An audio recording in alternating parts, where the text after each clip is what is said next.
এক লোক কাজ করতেছি, হঠাৎ করে আমরা বাদ থেকে নামার 5-10 মিনিট পরে হঠাৎ করে ঘুরে গেছে।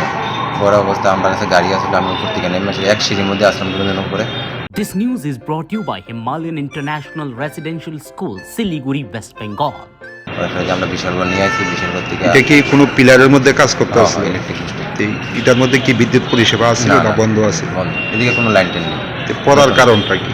এটা তো আমরা খুঁজে পাচ্ছি না, আমরা দুজনে একসাথে কাজ করতাম। আপনারা যেহেতু কইতাছেন সিঁড়ি ভাঙ্গিয়া পড়ছে। না, সিঁড়ি ভাঙছে না, সিঁড়ির মধ্যে তো আমিও আছিলাম। আচ্ছা, সিঁড়ি জায়গাতেই আছে।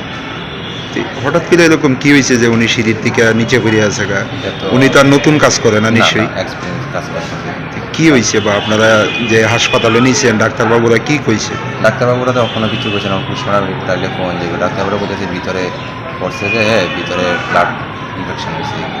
মানে বিদ্যুতের কোনো সংযোগ আছে? না না না, এমন কোনো সুযোগ নেই। কতদিন ধরে আপনার সঙ্গে কাজ করে? অনেকদিন ধরে কাজ করতেছে।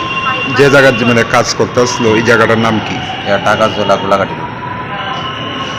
এখন কি আপনার দপ্তরের কোনো আধিকারিক বা অফিসার আইসেনি, খোঁজখবর নিছেনি? হ্যাঁ, তারা সবাই আইছে মোটামুটি। টাকাজলা বিদ্যুৎ দপ্তরে কর্মীরত? না না, আমরা এমনি কাজ করি, লেবার। কিভাবে কাজ করেন মানে হাজিরা হিসাবে? হাজিরা হিসাবে কাজ করি। কত টাকা হাজিরা? 500 টাকা।